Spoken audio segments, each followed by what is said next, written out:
기도합니다. 주님, 오늘 우리들을 이처럼 사랑해 주셔서 복된 은혜의 자리로 불러주셔 예배 드림을 감사합니다. 오늘도 영아부 예배, 유치부 예배, 초등부 예배, 지금 청소년부 예배 함께 이제 드리고 있습니다. 성령님, 예배 드리는 장소마다 임하여 주셔서 큰 은혜 되게 하옵소서. 오늘 이 시간 현장에 나오지 못하였지만 온라인으로 실시간 예배를 드리는 우리 사랑하는 믿음의 식구들, 가정이나 혹은 군대, 해외에서 예배 드릴 때에 저들 위에도 하나님의 예배하신 은혜가 임하게 하옵소서. 마음의 문을 엽니다. 하나님, 하늘문 열어 주옵시고 마음껏 부어 주옵소서. 예수님의 이름으로 간절히 기도합니다. 아멘. 할렐루야. 오늘은 똑바로 보고 싶어요 라는 주제로 함께 말씀을 나누도록 하겠습니다. 장애인 선교 주일로 오늘을 지키고 있습니다. 오늘 특별히 장애를 가지고 삶을 살아가는 모든 이들, 그리고 특별히 우리 하늘성 교회의 교인, 그리고 그 가족들에게 하나님의 특별하신 은혜가 임하기를 주님의 이름으로 간절히 축원합니다. 인류가 이제 이 농경 사회에서 좀 이렇게 좀 벗어나서 이 산업 사회, 뭐 이제 지금 인공지능 시대를 우리가 이제 이렇게 살아가게 되고 있는데요.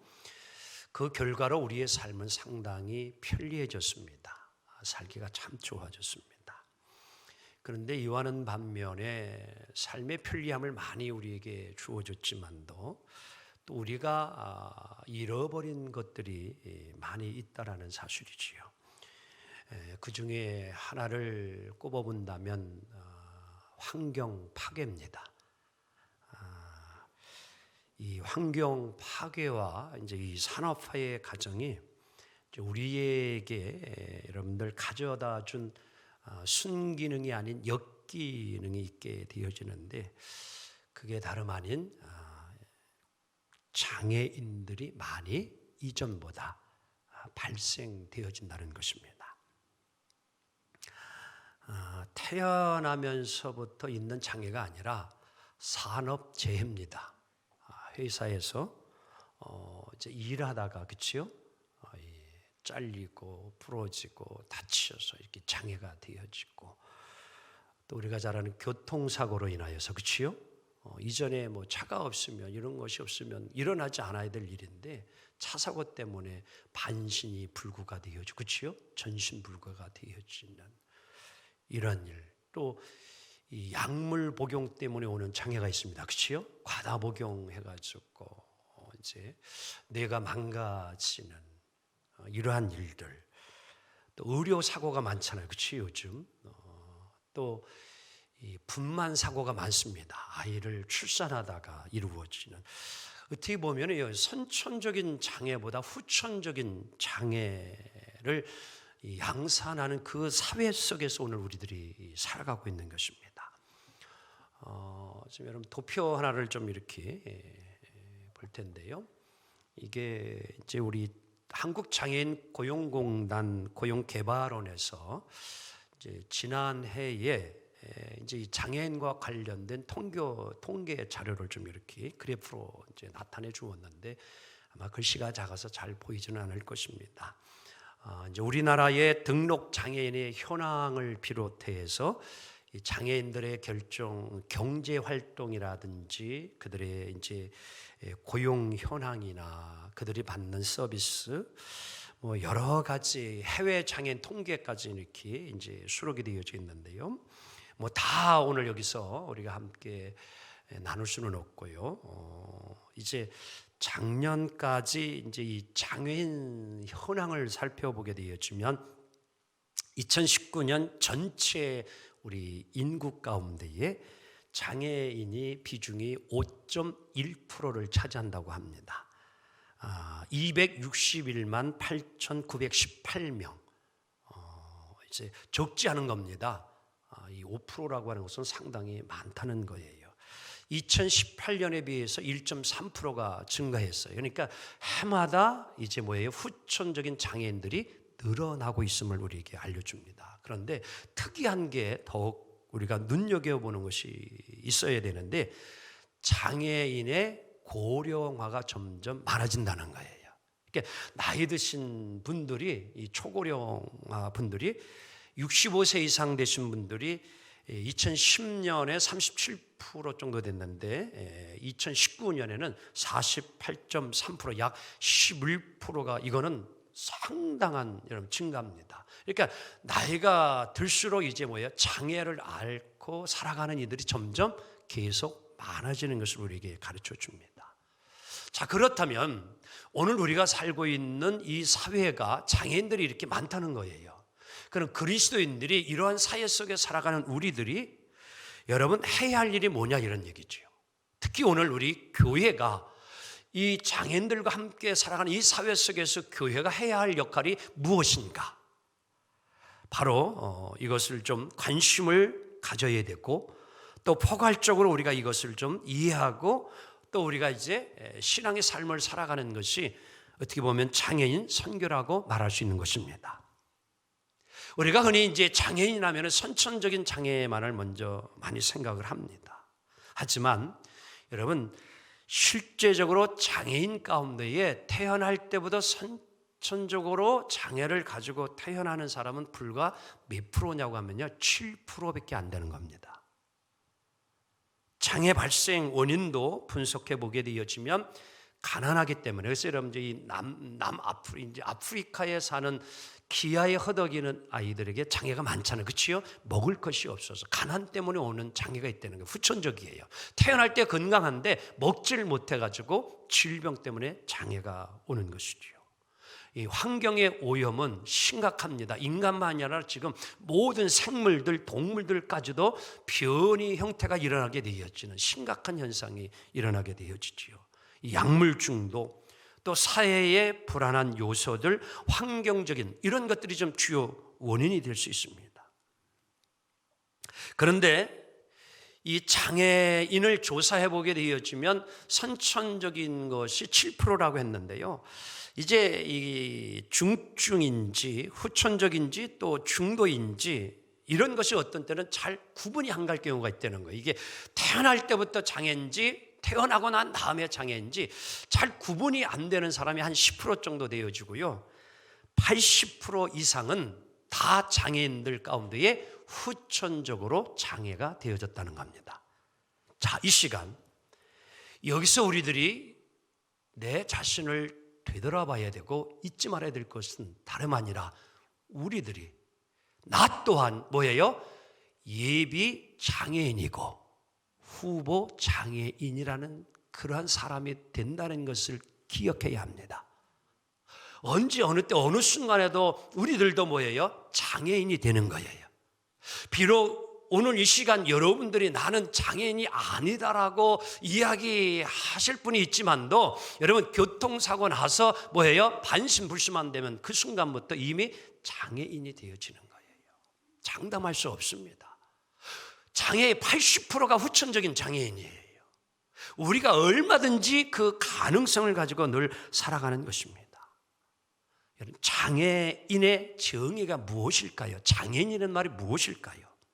유엔 장애인 권리 선언문을 보게 되어지면 장애인이란 이렇게 설명을 해놨습니다. 함께 봅니다. 시작. 장애인이란 선천적으로든 후천적으로든 신체적인 혹은 정신적인 원인으로 자기 자신의 힘으로 홀로 서서 삶을 영위할 수 없는 사람들. 한마디로 자신의 힘으로 삶을 살기 어렵다는 것입니다. 누군가의 반드시 뭐가 필요하다? 도움이 필요해야만 삶을 살아가는 이들을 장애인이라 이렇게 이야기합니다. 오늘 본문을 보면 우리 예수님은 장애인들에게 특별한 관심을 가지고 있음을 보게 됩니다. 복음서를 보게 되어지면 예수님의 생애의 발자취를 가만히 들여다보게 되어지면 예수님의 사역의 절반이 어떠한 자들과 함께 했느냐? 장애를 가진 이들, 가난한 자들, 아픈 이들, 힘든 이들, 그들과 함께 했습니다. 즉 예수님의 사역에 그만큼 장애인들의 삶의 소중한 부분이 그의 삶의 부분이었다는 거예요. 그러하기에 오늘 장애인의 문제도 예수님에게서 배우는 것이 옳은 것이고 합당한 것입니다. 자, 그럼 우리 예수님은 어떻게 장애인을 보았을까요? 예수님은 장애인들을 어떠한 관점으로 보았을까요? 자, 오늘 본문 예수님의 제자들과 길을 걸어가는데 태어날 때부터 눈이 먼 사람을 보게 되어집니다. 제자들이 그것을 보고서 자, 요한복음 9장 2절에 이렇게 질문을 했습니다. 함께 읽도록 합니다. 시작. 제자들이 물어 이르되 랍비여, 이 사람이 맹인으로 난 것이 누구의 죄로 인함이니까? 자기니까? 그의 부모이니까? 그 당시에 모든 사람들이 장애로 태어나면은 그 사람은 죄인이다라고 이렇게 본 거예요. 부모가 죄를 지었던, 자신이 죄를 지었던, 하여간 뭐예요? 죄가 있기 때문에 저렇게 장애로 태어났다는 겁니다. 그런데 예수님은 그렇게 보질 않습니다. 3절 함께 읽도록 합니다. 시작. 예수께서 대답하시되 이 사람이나 그 부모의 죄로 인한 것이 아니라 그에게서 하나님이 하시는 일을 나타내고자 하심이라. 아멘. 닉 부이치치라고 하는 장애인을 우리는 잘 알 겁니다. 그렇죠? 우리나라에도 왔고 제가 언젠가도 영상으로 한번 좀 보여드린 적이 있는데요. 양팔이 다 없고 그죠? 다리가 다 없는 이러한 몸으로 이 세상에 태어났지요. 하지만 지금은 이제 동기부여 연설가로 희망 전도사로 전 세계를 다니면서 많은 이들에게 희망을 주고 있습니다. 결혼을 했고요. 2아이의 아버지입니다. 대단한 삶을 우리가 살아간다고 이야기를 하고 그렇게 또 인정을 합니다. 하지만 오늘 닉 부이치치라고 하는 자가 있기까지에는 여러분 더 훌륭한 이가 있었는데 다름 아닌 그의 아버지 보리치 부이치치입니다. 보리스 부이치치예요. 이분은 평신도 목회자였어요. 평범한 20대에 결혼을 하고 아이를 낳았는데 그 아이가 바로 장애 닉 부이치치인 겁니다. 기가 막힌 일이 일어난 거지요. 양손 양발이 없는. 어찌 우리 가정에 이런 아이가 태어났나 원망할 수도 있지 않았겠습니까? 그런데 그 두 부부에게 하나님의 은혜가 임하였는데 장애인을 바라보는 관점이 달라진 것입니다. 하나님이 이 아이를 우리들이 키울 수 있기에 하나님이 내 가정에 우리 가정에 주셨구나. 그들은 그런 마음을 가지고 우리가 돌보고 우리가 키워야 된다라는 하나님의 은혜가 임하였을 때에 아이를 사랑으로 키우게 된 것일 겁니다. 그래서 그가 그렇게 여러분 이제 닉부이치를 키웠는데요. 그러한 삶을 이제 글로 책으로 하나 만들어냈는데 바로 제목이 완전하지 않아도 충분히 완벽한이라는 책입니다. 바로 아들을 향한 그의 신앙의 고백이에요. 완전하지 못하지만 뭐예요? 충분히 완벽한, 조금 더 부족함이 없는 인생을 살아가는 아들을 아버지가 고백한 글입니다. 사랑하는 성도 여러분, 오늘 우리 3절에서 예수님은 눈먼 자를, 시각장애인을 향하여서 이 사람, 소경, 보지도 못하는 이, 이렇게 예수님도 똑같은 관점을 가지고 바라보지 아니했습니다. 오늘 여러분 교자가 이 시간 잊지 말아야 될 것은 장애인을 바라보는 편견을 먼저 극복하기 원합니다. 우리들에게 있어서 하루빨리 버려야 할 언어가 하나 있는데 그것은 병신이라는 단어입니다. 혹이나 여러분들 가운데 이 단어를 아직도 사용하고 있다면 속히 이 단어를 사용하지 않는 결단이 있기를 원합니다. 이거는 혐오적인 표현입니다. 어제 중앙선대위의 신문을 읽다가 기사가 제 눈에 하나 탁 들어온 게 있는데 제목이 깜깜이, 절름발이, 장님 등 일상 속의 차별 언어가 너무 많다라고 하는 이러한 글이었습니다. 내용이 뭐냐면요, 지난 8월 31일 날 우리가 정은경 질병관리청장 이분이 브리핑을 하면서 앞으로 브리핑에서 깜깜이 감염 대신 감염 경로 불명으로 표현하겠다라고 말을 했습니다. 이유가 무엇인 줄 압니까? 시각장애인들이 차별적인 용어라고 개선을 요청해 왔기 때문에 그렇게 부르게 된 겁니다. 더불어민주당의 이강재 의원도 지난해 국회 질의 과정에서 절름발이 정책이라는 말을 썼다가 사과를 했습니다. 여러분, 우리들이 일상생활에서 쓰는 언어 가운데에 장애인을 바라보는 차별적인 언어가 상당히 많습니다. 장애인 먼저 실천운동본부는 2019년에 내놓은 장애 관련 올바른 용어 가이드라인에서 이러한 이야기를 합니다. 꿀먹은 벙어리, 장님, 코끼리, 만지기 등도 차별적인 용어다. 이제는 꿀먹은 벙어리 대신 말문이 막힌 장님, 코끼리, 만지기 대신 주먹, 구구식이라는 단어를 써줬으면 하고 요청을 합니다. 그리고 벙어리 장갑도 손, 모아 장갑으로 좀 불러줬으면 하는 제안이었습니다.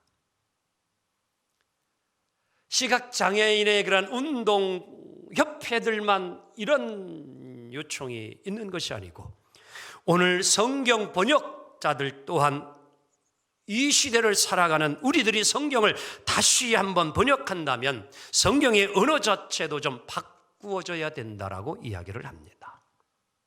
예를 들면 소경이란 말, 이제는 맹인으로 개역개정을 번역을 해놓았지만도 이것도 이제는 시각장애인이라고 좀 고쳤으면 좋지 않을까. 앉은뱅이, 저는 자, 절름발이라기보다는 이제 뭐예요? 지체장애인으로,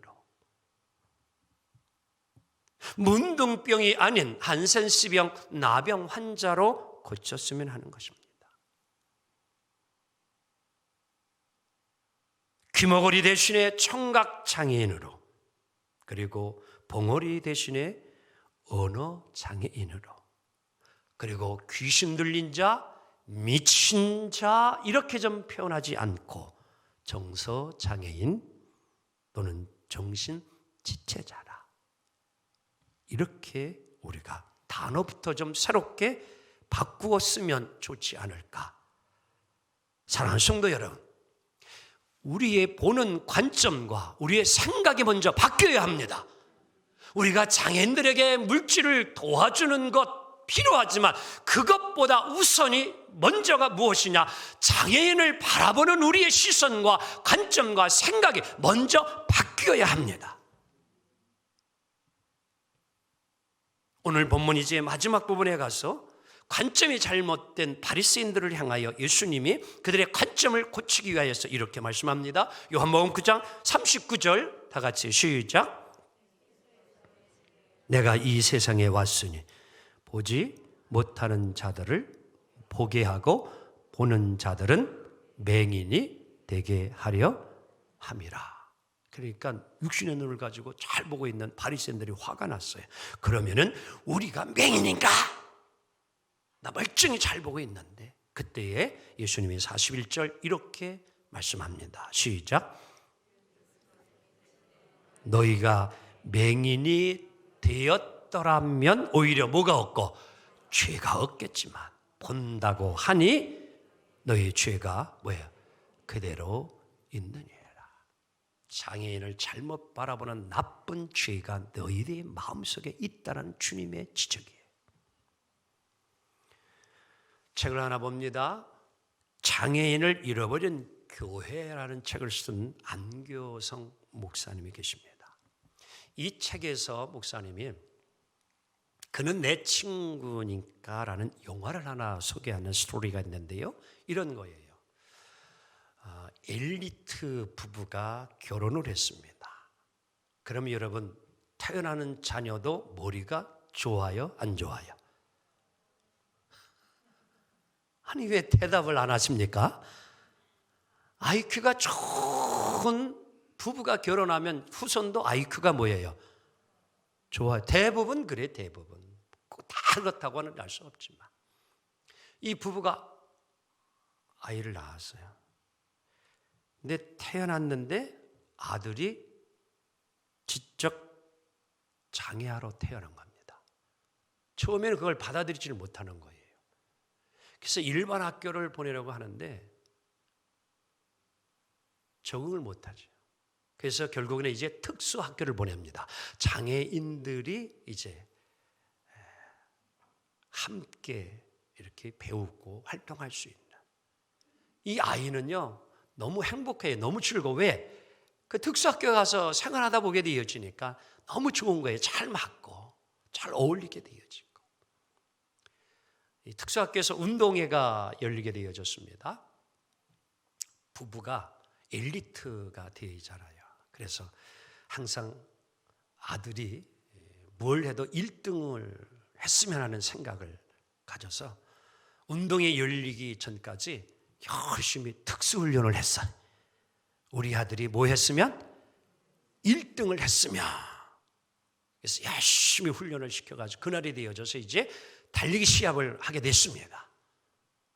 이제 막 달리는데 아들이 2등으로 달리는 거예요. 절반부터 이제. 근데 앞에 한 아이가 뭐예요? 앞서서 1등으로 막 달리는데 앞에서 엄마 아빠가 보면서 빨리 뛰라고 막 응원을 해줍니다. 막 달리라. 그런데 1등으로 뛰던 아이가 뭐예요? 10m 결승점을 남겨놓고 거기서 넘어지고 말아요. 그러니까 엄마 아빠는 좋아 안 좋아? 좋아 안 좋아? 얼마나 좋아요. 이제 1등 할 수 있는 기회니까 막 뛰라고 막. 이 아들이 뛰다가 2, 3m 가다가는 멈추고 다시 뭐예요? 뒤돌아가더니만 넘어진 아이를 뭐예요? 일으키는 거예요. 그러니까 그 사이에 나중에 왔던 아이들이 먼저 뭐예요? 뛰어가지고 둘은 꼴등으로 들어오는 거예요. 그러니까 아빠가 보고 있다가 너 그냥 뭐 하지? 뛰어오지. 왜 넘어진 친구를? 그때의 아들이 이렇게 아빠에게 말합니다. 그는 내 친구니까. 그는 내 친구니까. 여러분, 누가 장애인입니까? 아들이 장애인입니까? 아버지가 장애인입니까? 오늘 혹이나 여러분 가져가 여러 가지 신체적인, 지적인, 청각, 시각 여러 가지 장애를 바라보는 나의 눈이 잘못되었다면 내가 장애인이 되는 거예요. 오히려. 아버지가 아들의 말에 충격을 받고 그날 이제 생각을 바꿨습니다. 그래가지고 그날 이 아버지가 아들 때문에 감동받고 운동회에 달렸던 아이들에게 아이스크림을 다 쐈대.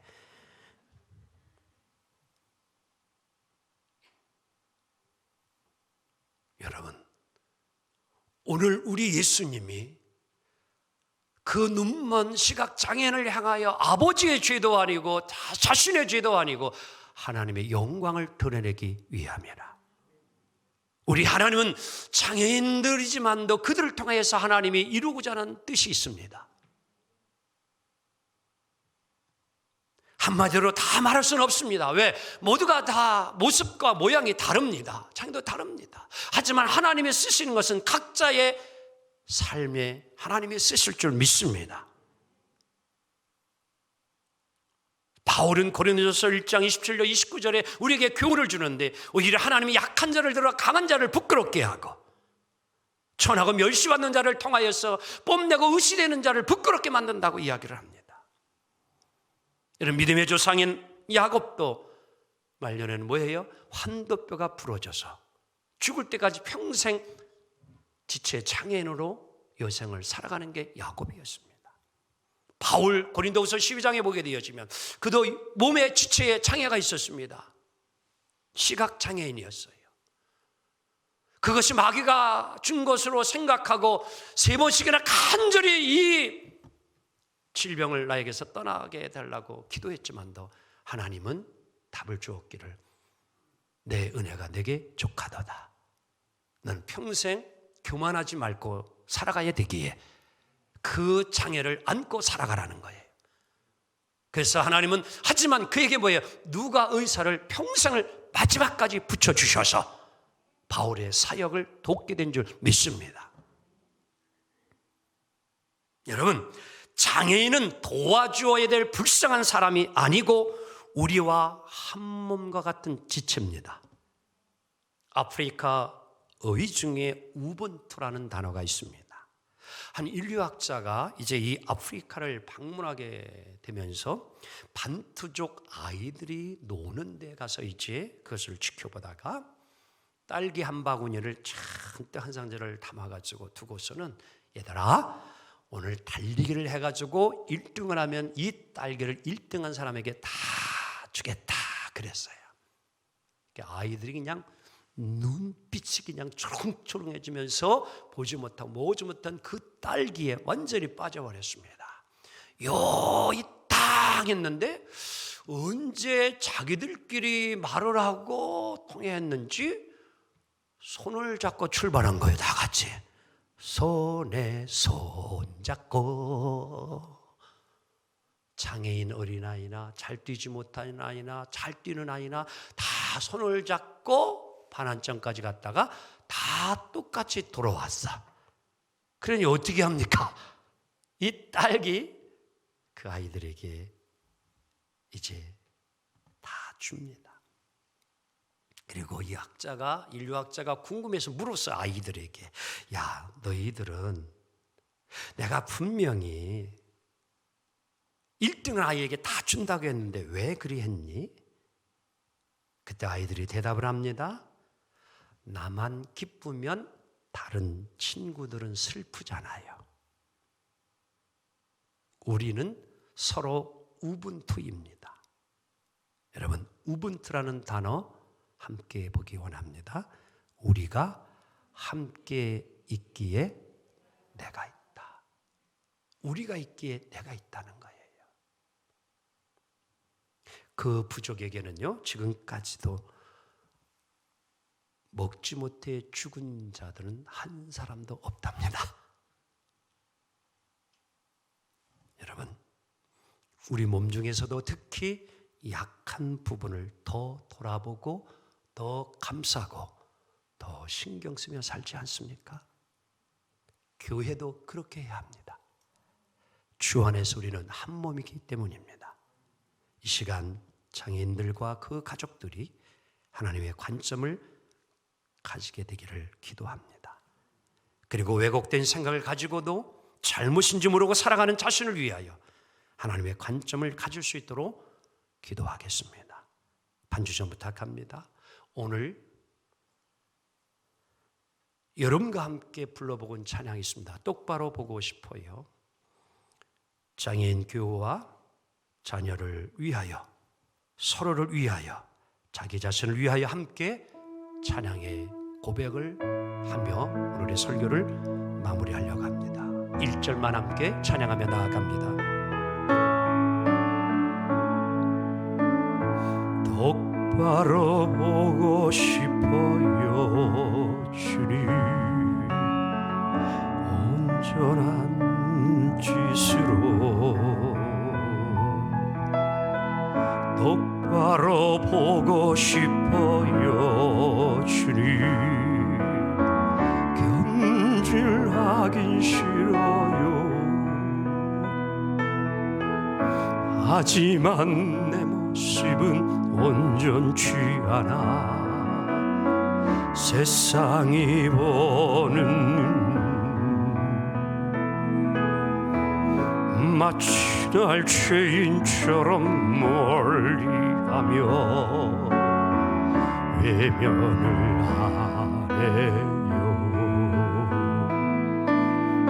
주님, 이 낮은 자를 떠나요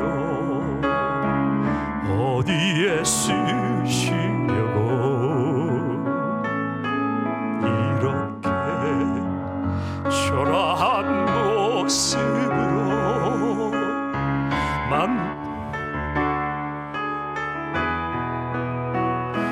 당신께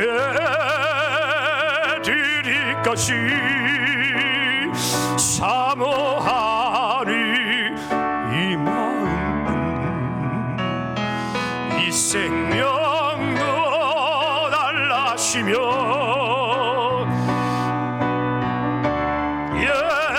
예놓겠으니 너는 이 육신 속에 잠비시 힘께 하시고 다시 그린 세상 속에 미랄로 썩게 하소서. 미랄로 썩게 하소서.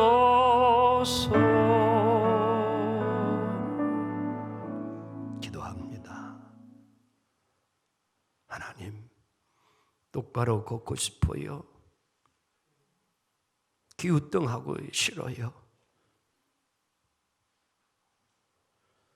오늘 귀한 말씀 나누었습니다.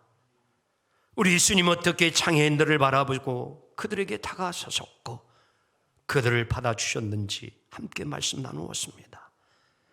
우리 예수님이 장애인들을 바라보시면서 민망히 여겼던 그 동일한 심정이 오늘 우리의 마음이 될 수 있도록 도와주옵소서. 오늘 이 땅에 장애를 가지고 살아가는 모든 이들 하나님 축복해 주시고요, 그들이 새로운 용기와 비전을 갖고 일어서도록 늘 손잡아 주시고 축복해 주옵소서. 예수님의 이름으로 기도합니다. 아멘.